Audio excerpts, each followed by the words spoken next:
Everybody, Josh RV Nerd here, Haylett RV of Coldwater, Michigan with it's called a Bullet, but this thing only weighs 3,960 pounds empty. It's 4,700 pounds with max cargo, which is really about the only complaint I have on this one. I think some people prefer that it has tandem axles instead of a single axle for stability, and it's got a very low cargo capacity. But other than that, given the small size and weight of this thing, I don't know if I even feel right calling it a Bullet. Maybe it's a 22, but this one's a BB. Now, real quick, before we get too far along, one of the things I wanted to do here, just to kind of illustrate this point, is begin with the slide closed on this RV to really demonstrate the fact that you have complete and 100% access to every single thing in here without needing to open the slide, which is, I think, a really, really good aspect of this floor plan. This is a really well done model, man. Now, if you're not familiar with Bullet, it's not a brand that we carry here at this facility. I will tell you, though, it is a brand that I seriously respect. Just because we don't carry it doesn't mean we don't like it. Like, there's a lot of really awesome RVs out there. No one dealership could ever have all of them at one location, you know. Bullet's a stud brand, and this floor plan is right. This thing is done right. What's really interesting about this floor plan, though, you see layouts kind of like this from all sorts of campers out there. Like Rockwood has something like it called the 2109. Coachman has something like it called the 192. But they're tandem axles, and they have a smaller slide that doesn't support a big full-size sofa like that one because they don't have a floor flush slide. And here's what I mean. They actually had to build this thing a little bit taller, a little bit bigger to ride over the wheel wells. That's why it has a triple step instead of a double. Those are the little key small details you can look for. Just little pro tips when you're shopping. They have a full sofa in this thing. You could swap that out for a theater, which you can't do in a lot of the smaller tandem axle things like this. They found a way to come in with less weight and with a bigger interior space, and that is one of the other very interesting qualities about the Bullet Crossfire series. They are single axle campers, but they are still a full 8 foot wide and 6.5 foot height. They're not built smaller. They're just adapted to a single axle platform with one big axle instead of two small ones. Now, the previous owners went through and swapped out the original backbreaker wafer of death mattress for this bigger bed here. It is a Camp Queen. It's 60 by 74 short queen. You cannot put a longer bed in this and travel down the road with it because it will interfere with the slide out. If you want an 80-inch bed, though, there's a little way around it. Get a spacer block that you can shove up into the headboard area when you reach your destination. And when you travel, you just pull it out of there. And what they did on both sides of the bed here is done very well. It's not as easy to show you because the previous owners put a nice mattress in this. You have hanging closets on both sides. You have dresser drawers, but they don't go all the way back. If you look at this, you see how there's the little handy shelves back here. They do also have that little black grommet in case you want. I'm really reaching, climbing over the bed here. You can't even really see it barely. But there is a set of household outlets up in that headboard area right there. So you have plugs right up by the headboard. Whether you're going to use it for phone chargers or CPAPs or whatnot, like that's a brilliant feature in a small camper. The entertainment setup in this is not terrible either for a small trailer. There is no TV present. These don't typically ship with a TV from the factory, as I recall. But the folks had put one in. They put a swing arm bracket up there with an articulating head so it can face down toward you. And it's located so you can watch it in bed or over here from the sofa. You can do a little bit of whatever you want with it. Now, this model is shy on campside windows, but at least when you're sitting on the sofa, you got the big window there overlooking the, your kitchen space. And you can see they've gone with, this is not a white cabinet. It really reads as white on the video. But if I get right up next to the white countertop aspect, you can see it's actually like a very light gray. And it doesn't have those distress accents like a lot of your farmhouse decors tend to have.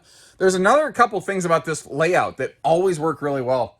The fact that a small camper like this has very respectable storage for something of this size. It is something that this one does, I think, very, very well. And Even when that big stainless farm sink or the 3-burner stovetop are in play, you still have good prep space here. No oven, but I know that not everybody in every area of the country agrees with this. I really like RVs that don't have ovens in these small spaces. The extra storage that you get is very, very useful. Now, all the windows, with the exception of the little frosty glass window in the entry door, they all open for airflow.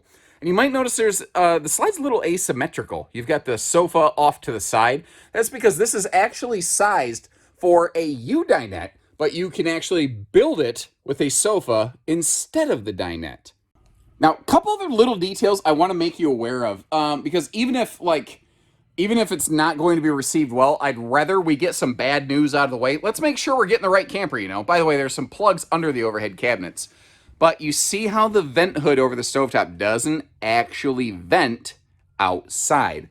That is a charcoal filter fan system. It will get the smells out of the air, but to exhaust the heat, you actually want to take a look at this over here. Basically what they did is they put an extra vent in the ceiling since heat rises to help exhaust all that. It's not a powered vent. I would really like it if there was a fan in there, but you see that light right over there? It would not be very difficult to piggyback some power off of that, given its close proximity, and upgrade this into a power fan. That's a 6 cubic foot gas electric 2-way fridge, by the way. The bathroom is fairly simple if I had my way about it. Like, there's not an amazing amount of room around either side of that, but it's a small camper, it's a small bathroom. I really wish it had some kind of little linen cabinet or towel rack or anything on that wall right there. But those are things that I feel like I could work around.